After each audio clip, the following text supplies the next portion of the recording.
Maintenant, on va apprendre à créer un test. Alors, ce qui est très intéressant dans ce type de test d'ailleurs à créer, c'est d'avoir qu'on peut créer différents types de tests, ou de questions plutôt à l'intérieur de ce test. Ça peut être un QCM, ça peut être un texte à trous, ça peut être un appariement, ça peut être un vrai-faux. Voilà, dans un test, on peut y mettre différents types de questions, bien évidemment. Et le grand intérêt de ça, c'est pas forcément d'avoir une note, à moins que ça soit, si ça soit vraiment un QCM de type bilan. Mais ce que j'aime bien, moi, c'est créer ce genre de choses à la fin des activités pour que l'élève puisse tester s'il a bien compris les grandes notions qui ont été abordées à travers justement les documents qu'il a dû étudier ou les activités qu'il a dû devoir faire. Donc voilà, alors on va apprendre comment faire. On va aller dans évidemment ajouter une ressource ou une activité. On va aller dans activité et là on a évidemment la ressource qui s'appelle test. Voilà. Donc on va donner un nom à ce test, c'est classique, maintenant vous avez l'habitude, ainsi qu'une description qui va correspondre bien évidemment à la consigne. On va voir après maintenant évidemment les différents paramétrages. Temps. Donc là pareil, classique, c'est assez simple et explicite pour ouvrir, fermer le texte, le temps disponible. On peut le faire aussi en temps limité. Bon ça j'évite, c'est quand même pas si évident.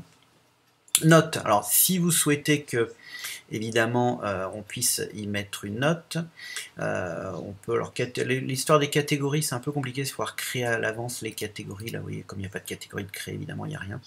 Ah, le nombre de tentatives autorisées.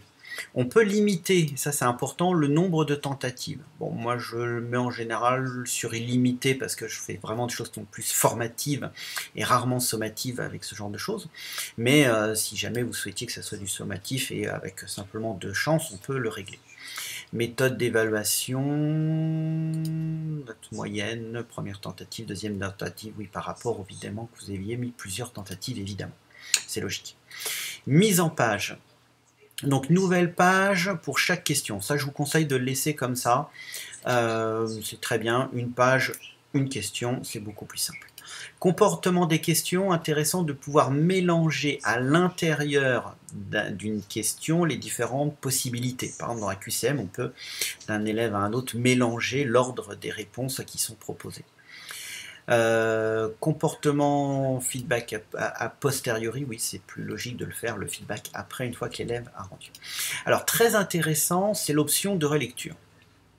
Parce que dans l'idée où moi je l'utilise uniquement en termes de formatif, il est intéressant pour que l'élève voit s'il a bon ou pas, il va savoir au moment de la correction, et ça on le verra dans les vidéos suivantes, si l'élève a bon ou pas, mais il ne verra pas forcément la bonne réponse. Celle qu'il fallait évidemment donner s'il avait faux.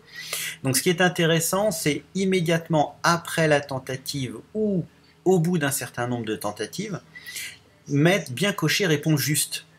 Voyez-vous, si évidemment après, alors si vous faites plusieurs tentatives, là il faut décocher évidemment réponse juste, sinon ça n'a pas de sens. Sinon l'élève à la deuxième tentative, il aura forcément tout bon.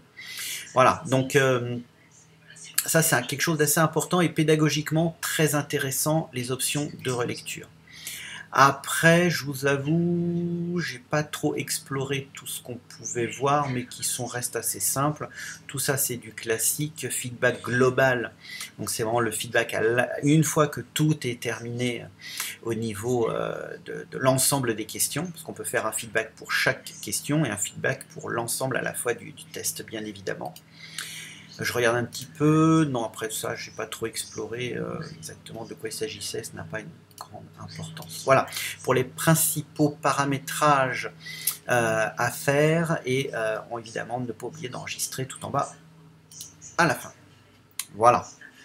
Alors maintenant il reste évidemment, c'est à ajouter des questions dans ce test une fois qu'il a été créé. Ça on va le voir dans la vidéo suivante.